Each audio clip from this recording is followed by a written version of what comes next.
Hold on to me.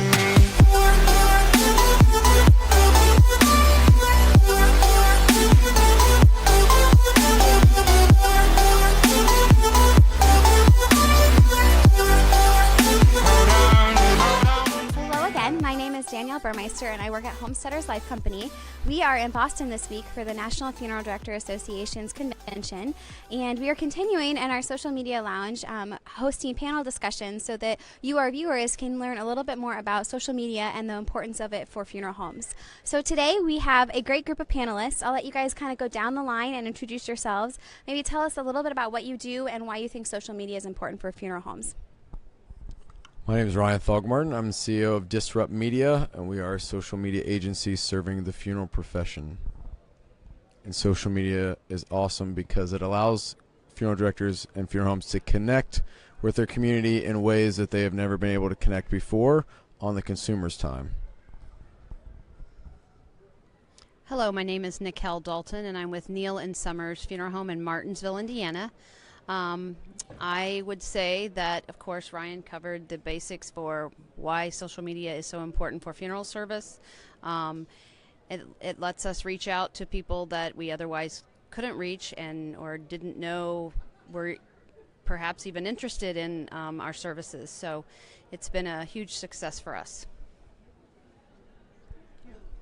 My name is Sarah Lowry, and I am a marketing communications specialist at Homesteaders Life Company. I think social media is important because it is sort of on its way to becoming a search engine of its own. A lot of companies and a lot of consumers will go on Facebook, Instagram, Twitter, and look for companies and businesses that they are proud of and fond of. All right, well, today's panel is focusing on creating content that boosts engagement on your Facebook page. And so I want to start making sure that everyone's on the same page of what we're talking about when we talk about engagement. So in maybe a few sentences, can you guys kind of summarize what engagement looks like for you? Engagement is any action that a user takes with a post, whether it's a like, a comment, share, a reaction, or even clicking a link or an image to make it bigger. The engagement is how Facebook determines what's valuable to a user in their newsfeed, so engagement is massively key. I think you got it. Yep, sorry. No. All right, very good summary. So essentially anything anyone does to interact with your content, and it's a good thing because it boosts them in their newsfeed. They get more visible. All right. I know we talk a lot about different kinds of content, specifically generic content and organic content. And if you're watching yesterday, we talked about this a little bit then too. But can you kind of explain what the difference is in your mind? Want me to go? Okay. Generic content is content that's going to work on any funeral home page. So we see it all the time, grief and inspirational posts, fluffy dog posts, things that are not specific to a funeral home, but will work and kind of play with the consumer in that realm. Organic are things that are focused completely on that business internally, what they do, how they do it differently than anybody else. Very, very personal and transparent content. Yeah? Do either of you have experiences in one of those camps, generic or organic? Yeah. My past experience at a marketing agency was definitely focused on generic, but also very heavily on advertising, which I'm sure we'll get to as well. But creating those organic posts is tough. I mean, it takes a lot to make sure that you're doing something that engages your audience and that something that they'll like without it being forced in front of them the way advertising is. So. We've had some organic posts most recently with Disrupt Media, where we've had an opportunity to introduce our staff, and that has been very beneficial. For one, as an example, we have a fairly new staff member that a lot of the folks in the community perhaps don't know well, and it's given us an opportunity to share his attributes and his specialties, and we've had some great feedback from families who have had an opportunity to work with him and share their comments with us about their experiences at the funeral home. So we're grateful for that. Do you have anything more? No, I was passing the mic. I appreciate that. So we here, I think as a profession, we've started to kind of get to a point where we all agree that social media is really important. But I'm sure you hear this, Ryan. I know we hear this at Homesteaders from people that are looking for marketing support. I know I need to be on social media, but what should I post? So what kind of content would you say is most effective in your experience, and certainly in your experience as well, Nicole, having a funeral home Facebook page, and then Sarah, your experience at the agency? By the time you go, you say it all for all of us. I can say firsthand that my experience with having a Facebook page, and this is outside of what Ryan's company has done for us. Of course, being able to post our obituaries has been very beneficial. Mostly because the cost of running obituaries and newspapers and things have become extremely costly. So not only can we reach thousands and thousands of people without expense, that has been helpful. And then the new elements that we've done with Ryan and his company and getting people engaged, we've played some games like guess the number of coffee beans, etc. And I mean, I've even been out in the community and had people say to me, that was so much fun, who won? So getting that kind of involvement is amazing. Yeah, absolutely.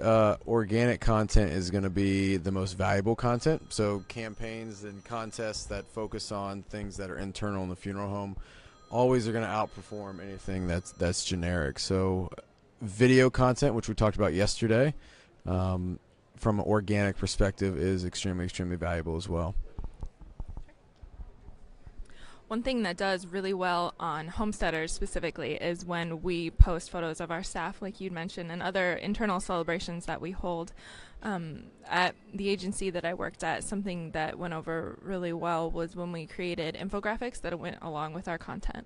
Infographics are super popular right now, and they just bring a lot more to something that you've written or something that you're trying to explain than just a page full of content does.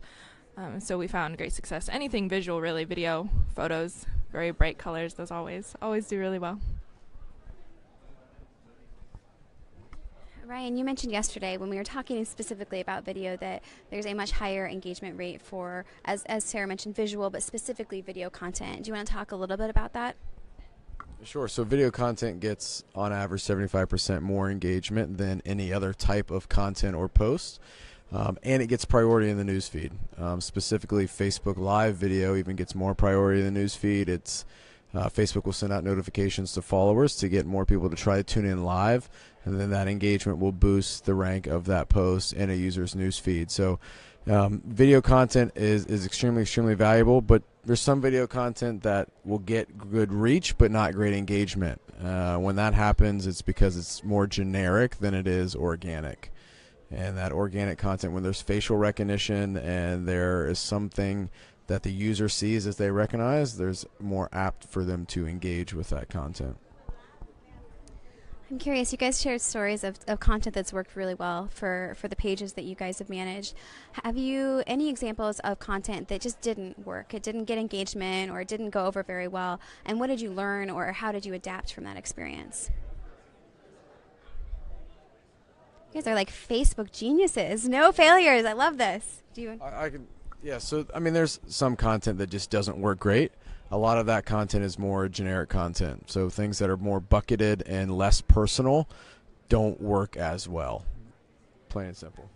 I mean, there's so many grief and inspirational posts that you can engage with before it's just too much. So when we see content that doesn't perform as well, it's content that's more generated versus specific to the firm that we're working with.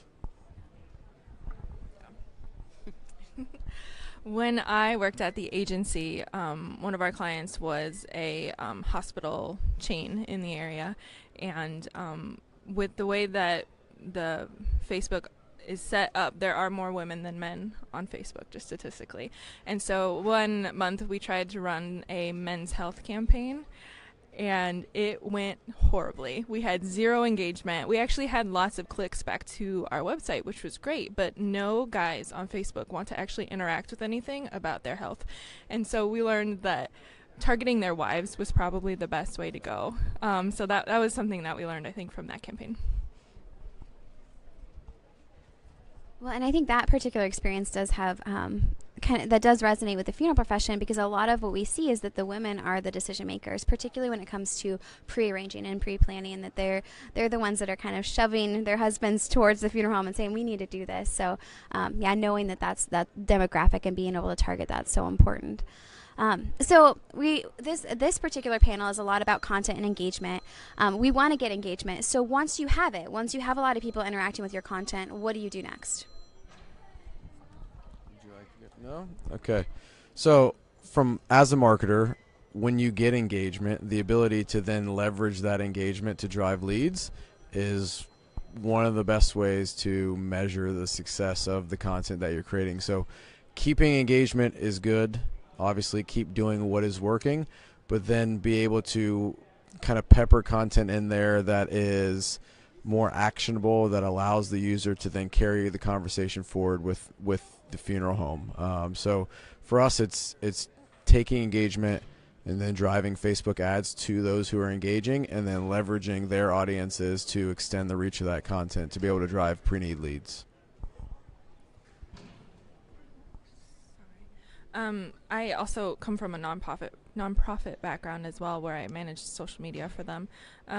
Something that worked really well for the people who are associated with our organization was getting them engaged with the content, asking questions, asking for not necessarily their opinion, but share your story with us. Share your loved one who had passed away, their story, or just asking for a review, things like that. That always helps boost engagement as well.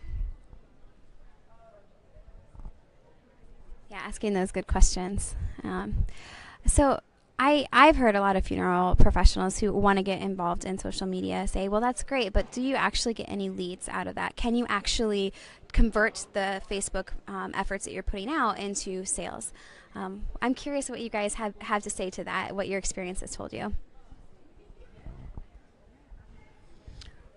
We're fairly new with Disrupt Media, of course, so for me to say have we had an actual lead, I can't say that with honesty.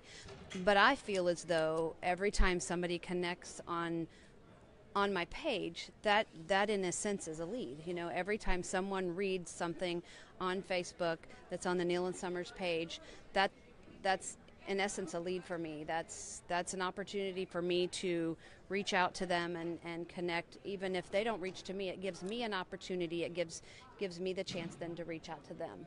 So so in some sort of a way, I think they're all leads. Any reply, whether it's a game of guess the number of candy corn or beans, or whether it's a comment that one of my employees was so helpful to them, those are all leads, in my opinion. Yeah.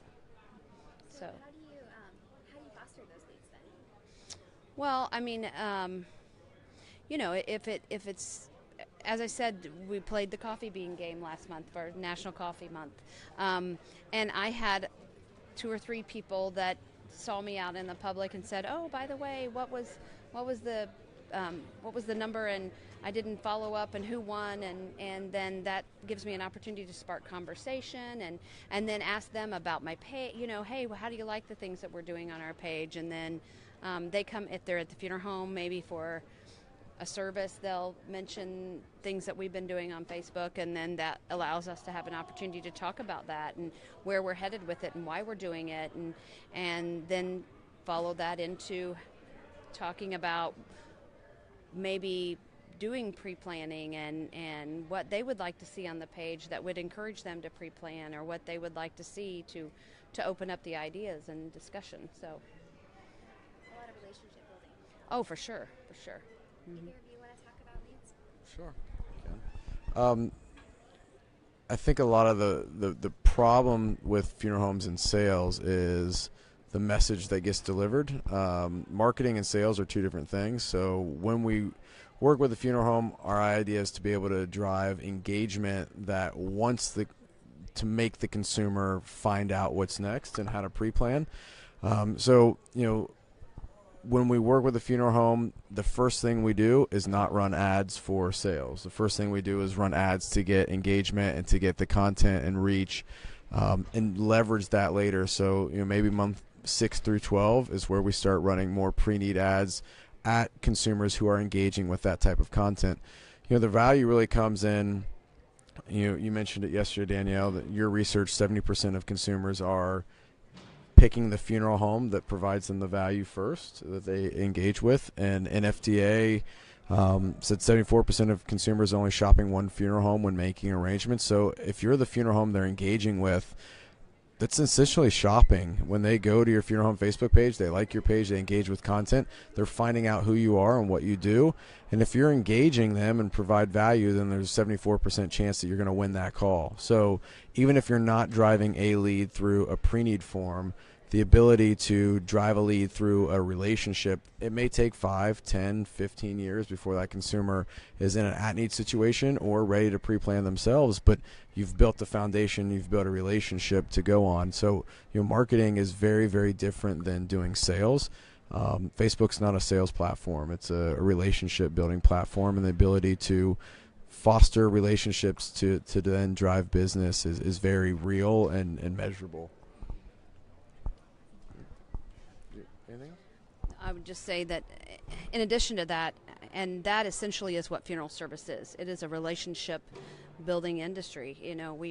Yes, we do sell caskets and we sell some merchandise, but the majority of what we do is all based on a relationship and trust.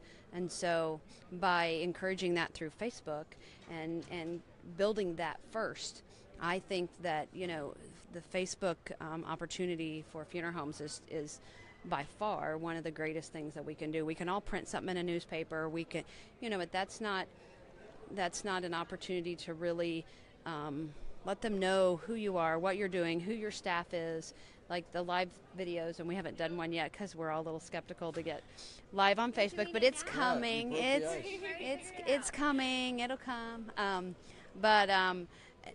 There's no comparison. There really isn't. And then when you combine that with, how many people you can reach for a nominal amount of money, it's irreplaceable. I mean, it's undeniable. So. Well, and I think there's a lot of hope in that for funeral professionals, because sales is sometimes a very uncomfortable topic for them. You guys are so relational and you're so good at providing service. And so when you can market your firm in relational ways, in ways that feel a little bit more comfortable and natural for you, and see that move the needle, I think that's really powerful and really helpful. So it's good to drive that message home about the relationship building. Ryan, you kind of touched on this in your remark earlier about advertising and how you were doing that. Do you want to touch on kind of Facebook ads and how that gets incorporated into content? So Facebook ads absolutely have to be a part of every strategy, because Facebook makes you have to buy ads if you want to get reach and you want to get engagement. The days of just creating a Facebook page and people showing up doesn't exist. So it's not the field of dreams. Just because you build your page doesn't mean that people are going to come play and engage there. So Facebook ads are massively underpriced, so the cost effectiveness of them is huge. If we look at just reach, the cost to reach 1,000 people through newspaper average across the country is $32. Cable television is about $8. We can reach 1,000 people through Facebook for around $1.50. So the value is extremely great. They're massively underpriced, and they will cost less today than they will tomorrow or the next day or 5 years from now. So funeral homes that take the opportunity to get engaged with Facebook ads are going to be having an advantage over someone that's waiting. But ads allow you to get extremely granular on who you target. The most profitable demographic for funeral homes, the 45 to 65-year-old woman, being able to target ads at that exact audience that also likes other pages related to grief or cremation or burial or end-of-life services, that is in your wheelhouse. Being able to focus on that consumer, one, again, be targeted and cost-effective is extremely, extremely valuable. But Facebook makes you buy ads if you want to get good reach and engagement. But there's effective ways to run Facebook ads, and then there's extremely ineffective, costly ways to run Facebook ads. So, but Facebook ads is how we're able to really target to a user and drive a lead with it as well. So extremely, extremely valuable. I know working with past clients that Facebook ads seem really scary at first. I mean, you're spending your money on this invisible platform that sometimes has no physical outcomes on it. But I think, like Ryan said, it's really important to get to those people who wouldn't necessarily see your page. And I think Facebook just came out with a new metric that, what is it, less than 2% of your posts, organic posts, are actually seen by people who like your page. Yeah, and it's only going lower. So that's an insanely small number, and so advertising really is the way to go on this platform. Which I'll say one more thing. A lot of the pushback we get is, well, we'll just get off Facebook because they're making us pay now for exposure. The exposure that you're paying for still costs you massively less than any other marketing that you're doing.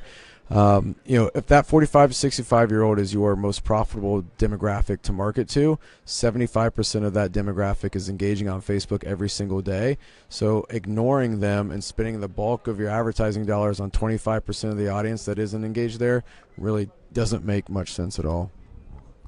Well, and I think having an organization like yours that is an expert at Facebook and they're so knowledgeable about Facebook ads can be tremendously helpful. Nicole, I'd be curious. You've recently started with Disrupt, and you're also a Homesteaders customer. Can you talk a little bit about what that process of getting started looked like for you? Yeah. Well, there were questions that they emailed over about our services and what we provided. Of course, anything extraordinary outside of the normal funeral service expectations, how things like, how we stood out and things that maybe we did above and beyond our competitors. Gosh, that's been a few months ago. Let's see what else. It was just a basic questionnaire, what I expected to see and gain from using Disrupt Media, the things I for sure wanted to utilize. And they shared with us some of the things that they had done with other funeral homes, so that we had a firsthand knowledge about, the level of comfortableness, if you may, kind of like the live feeds. So, were you ready for these? And then some ideas with that. And so they made the transition very easy, and they have been very, very accommodating. And but it was very simple, actually. Just, these are the names of our staff, and these are their responsibilities, what they do, so that we can every month highlight one of them. And these are the things that we feel like are strong suits and the things that make us stand out in our community, and so that they could incorporate that in our ads. Well, I think you came to us through your Homesteader account executive, right? Well, and I had been to a meeting. It wasn't a district meeting, maybe midwinter, that you were there speaking, or maybe it was even the Indiana convention. I can't remember. I apologize. But you had put on a seminar there, and I was blown away by your knowledge and your enthusiasm. And I myself have always been a Facebook user, and we had a Facebook page, of course, that we were utilizing with all of our obituaries, and that was going very well, so I saw no reason why I wouldn't take advantage of the next step, so I think Lynn did. She happened to be at that meeting as well, and I don't know if I shared with her, the wow factor of Ryan, and of course then she elaborated more and was like, oh yeah, you really should jump on board with that. So between listening to him at the seminar and then Lynn's commitment to him and saying yes, that's a for sure good plan. So I didn't want to be the last one in the community, and I thought I better jump on this because he's too good to be true. He was super duper knowledgeable and seemed like the right thing to do, and so far it has been, I think. Thank you. No regrets. So it seems like the onboarding process with Disrupt was pretty simple and very comprehensive for you and covered a lot of ground. And your account executive at Homesteaders, Lynn Bewley, helped kind of facilitate that introduction. And I know that we, with Disrupt Media and Homesteaders, have a partnership. Ryan, do you want to talk a little bit about how that partnership works? Yeah, absolutely. So funeral homes that are Homesteader customers are able to use their partner points to help cover the cost of their services with us. And then in return, we're creating content that maps to some of the marketing programs and initiatives that Homesteaders has. So we're creating content that are exclusive just for Homesteader funeral homes. So the partnership works extremely well. What Homesteaders provides marketing support for their clients, and then our ability to leverage a lot of that across social media allows what our clients do traditionally and what they do on social media to play well together. And so it's been an absolute dream to work with the account executives at Homesteaders, and just all of the knowledge and the research and the data that you guys have that you're able to pass along to your clients. And of course, Dean Lambert is amazing as well, and he's running the camera right now. So He's very proud of himself. that $20 bill is going to be awesome. Thank you. So. Yeah, so it's been absolutely phenomenal to work with Homesteaders and to work with their account executives, and just how much they care about their clients and making sure that their clients are exposed to what's going to help their business grow. So being able to partner with Homesteaders and use some of the programs they've put together and kind of make them digital and get access in the hands of our customers that are mutual with them has been fantastic. All right, so I don't want to take up too much more of your time, but I have one final question for each of you. So content is so important, and there's a lot that you can do on Facebook. So I'm curious for each of you to answer kind of some sources of inspiration for content. You know, when you're at the bottom of the barrel and you can't think of anything more, where do you go, or what do you do to try and dream up more content ideas? I turned to Ryan and Disrupt Media and his group. No, I mean, honestly, as I said, I'm very new to this. We're just in month 2, and that's another thing that they do very, very well.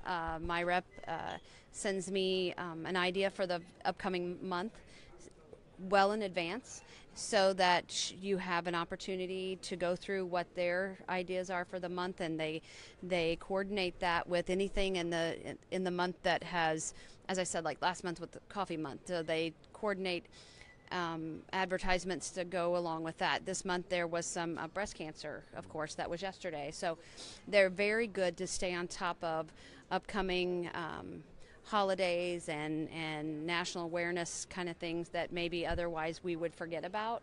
So, and they're really good about encouraging you to take that into your community, not only on Facebook, but they give you fabulous ideas to go to, like not only do they blast you with the advertisements, but they'll encourage you to go to the local coffee shop. They'll say, do you have a local coffee shop?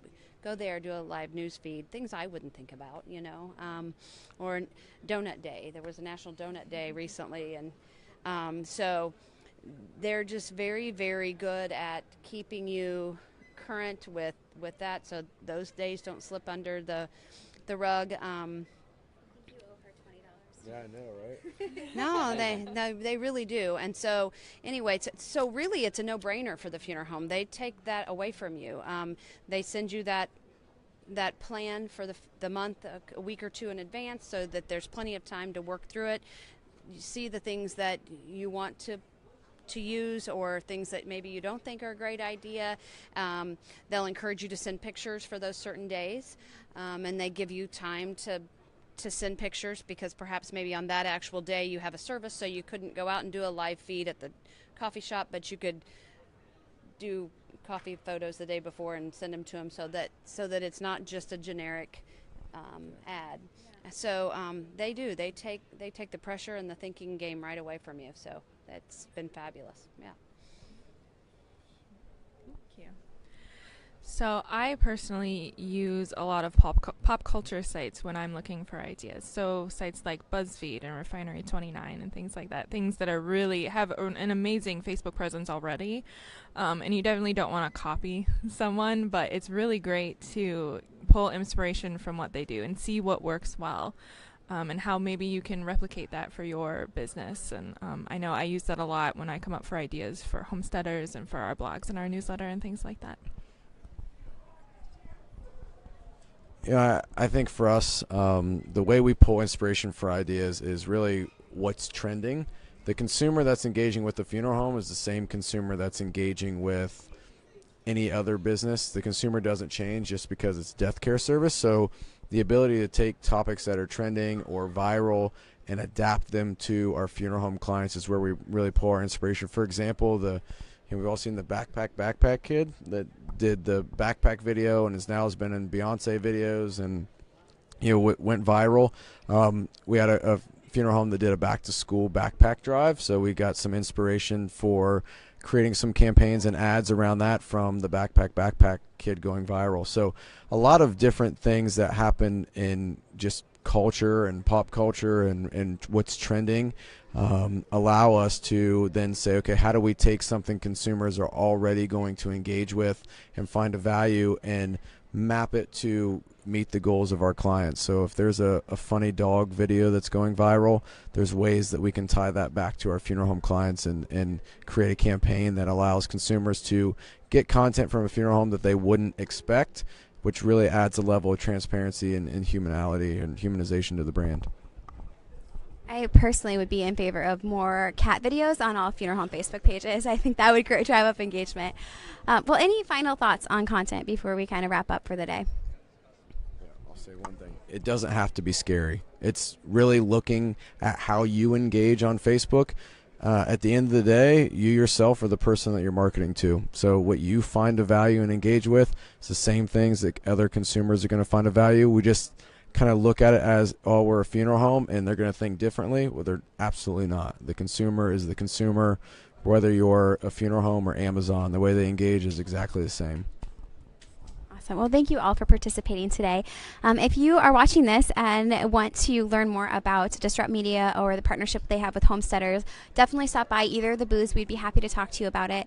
We are going to be back tomorrow at 11:30 in the morning to do one last panel here at NFDA. And tomorrow's panel is on integrating traditional advertising with your social media strategy. So if that's a topic that's interesting to you, feel free to leave a question in the comments on this video, and we will make sure we incorporate it into tomorrow's panel.